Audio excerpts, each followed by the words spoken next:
الحمد لله نحمده ونستعينه ونستغفره ونؤمن به ونتوكل عليه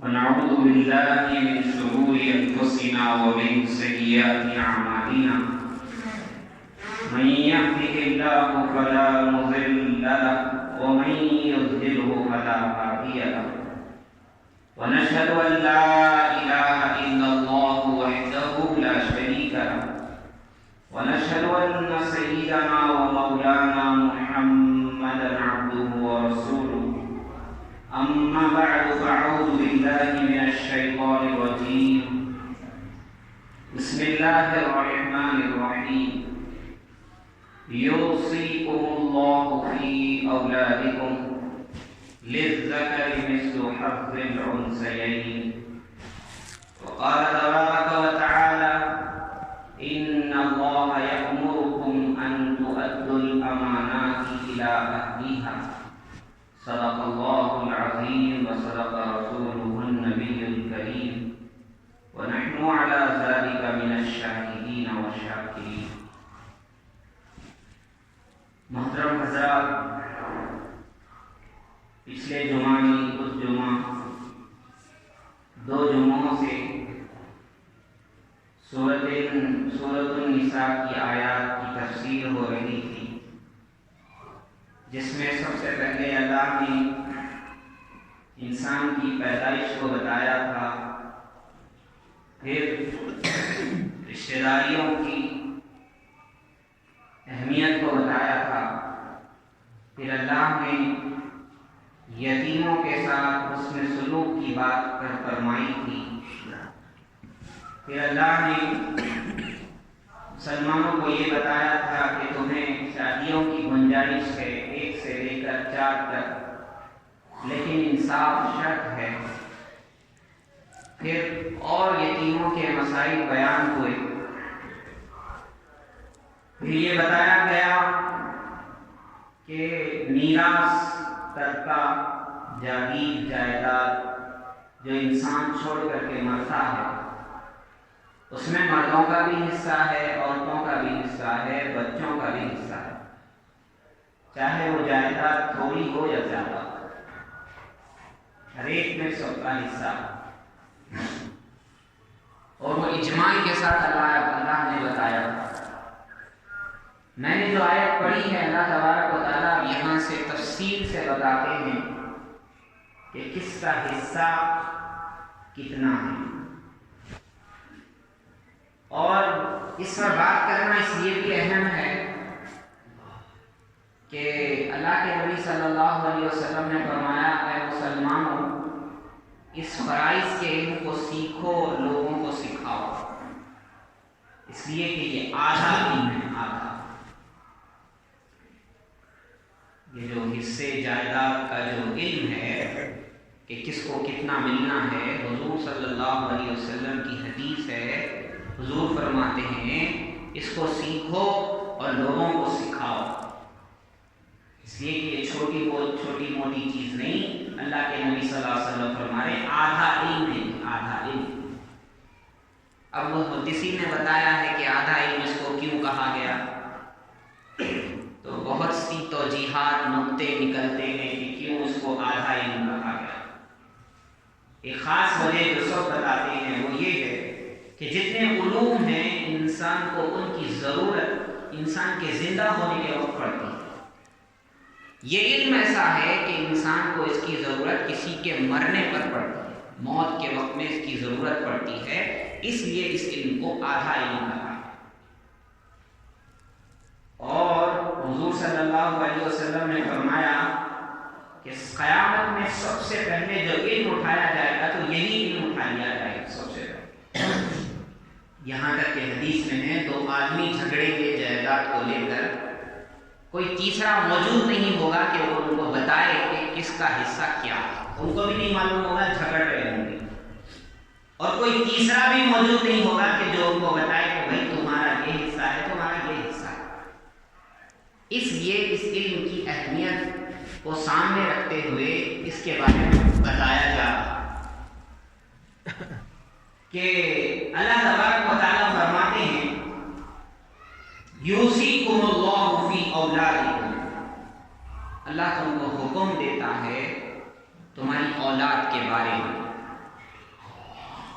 اللہ حکم دیتا ہے تم کو تمہاری اولاد کے بارے میں. کیا حکم دیتا ہے؟ اللہ فرماتے ہیں للذکر مثل حظ الانثیین. مذکر کے لیے مرد کے لیے دو مذکر دو عورتوں کے برابر کا حصہ ہے.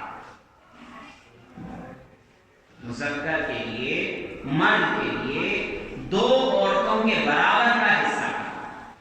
یعنی کوئی انسان انتقال کر جائے، اس کا ایک بیٹا دو بیٹیاں ہوں، تو بیٹے کو اتنا ملے گا جتنا ان بیٹیوں کو دونوں کو ملے گا. دونوں کا ملا کر جتنا ہوگا اتنا اکیلا بیٹے کا ہوگا.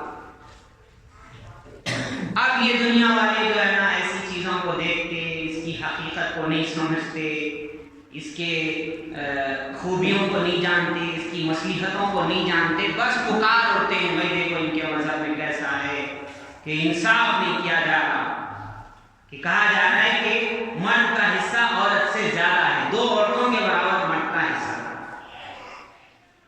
تو بھائی پہلے بات سمجھا کرو، پھر بعد میں کوئی اعتراض کیا کرو.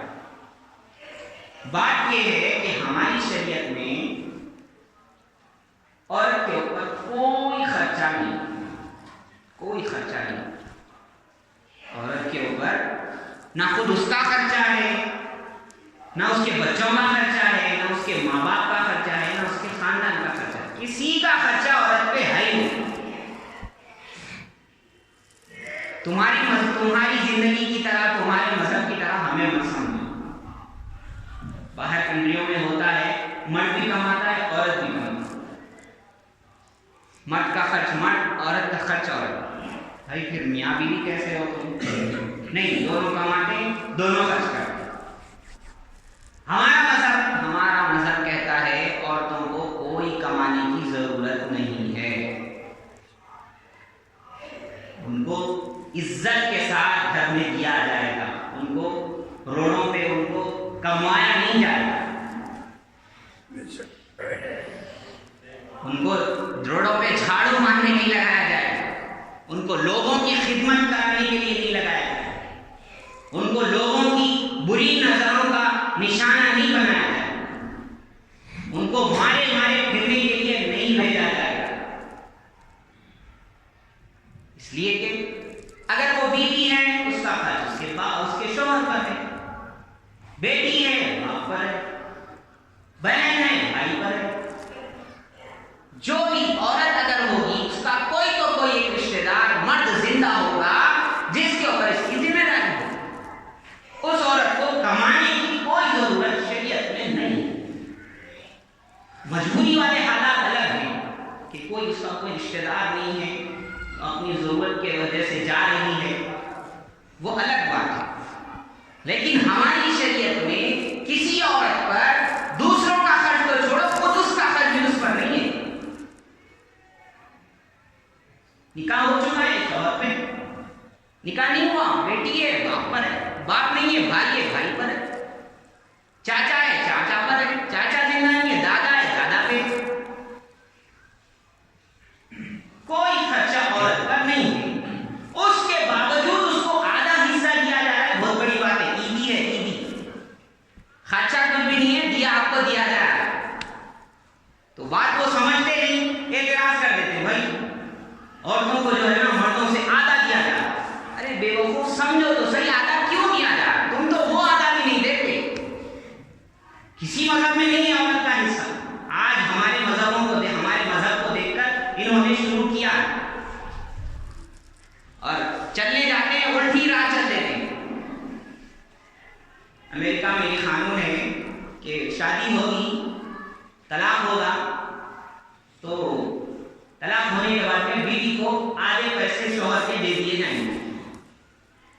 عورتوں نے دیکھا بڑا اچھا ہے، مالدار لوگوں کو پھسلاؤ، ان سے نکاح کر لو، شادی کر لو، پھر طلاق لے لو، اس کی آدھی دولت اپنی.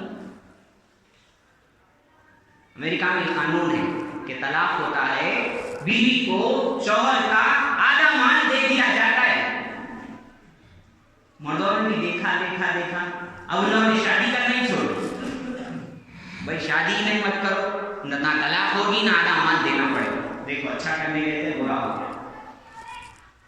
اس لیے شریعت اپنا لو، شریعت صحیح بتائے گی راستہ، اور اس کے علاوہ کوئی چارہ ہے ہی نہیں۔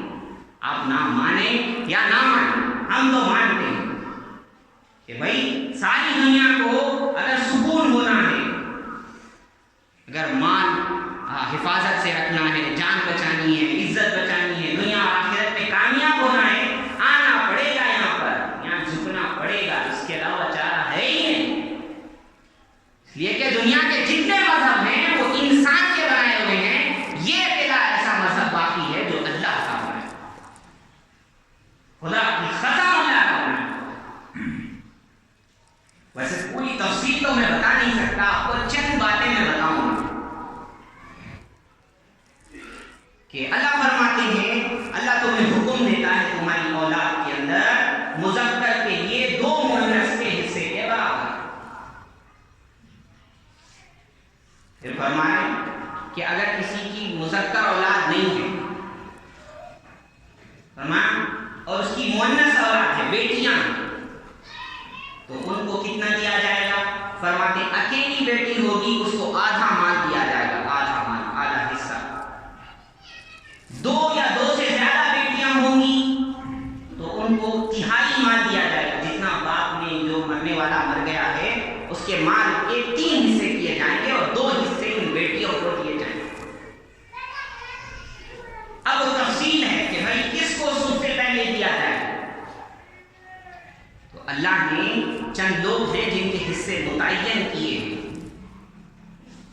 12 لوگ ہیں، وہ 4 مرد ہیں 8 عورتیں ہیں، جن کے حصے اللہ نے متعین کیے ہیں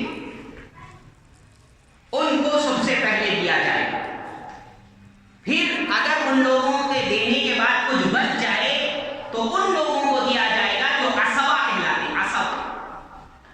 عصبہ یہ کیا ہے؟ فرمایا عصبہ کہتے ہیں مسلمان کسی بھی انسان کے وہ رشتہ دار جو اس کے بہت قریبی مانے جاتے ہیں، جیسے اس کا بیٹا، اس کا پوتا، اس کا باپ، اس کا دادا، اس کا چاچا، فرمایا اس کے بھائی کے بچے، اس کے چاچا کے بچے، ان رشتہ داروں کو شریعت میں عصبہ کہتے ہیں۔ عصبہ یہ وہ ان رشتہ داروں میں سے آتے ہیں جن میں سے بعض کو تو اللہ نے حصہ متعین کیا ہے، جیسے باپ جو ہے وہ اسبا بھی ہے لیکن اللہ نے اس کا حصہ بھی متعین کیا کہ اگر میت کی اولاد موجود ہے تو باپ کو صرف سدس 6واں حصہ دیا جاتا ہے۔ میت کی اگر اولاد موجود ہے تو میت کے باپ کو، مرنے والے کے باپ کو 6واں حصہ دیا جاتا ہے۔ اور عجیب بات ہے، آپ کو میں ایک نکتہ بتاؤں، شریعت بھی یہ کہتی ہے، ہماری فطرت بھی ویسے ہے کہ ہماری اوپر احسان ہمارے ماں باپ نے زیادہ کیا، لیکن ہمارے دلوں میں محبت زیادہ بچوں کے لیے ہو۔ ہمارے اوپر احسان سب سے زیادہ ہمارے ماں باپ نے کیا، ارے ان کی وجہ سے تو زندہ ہیں، وہ نہ ہوتے تو تم کہاں ہوتے،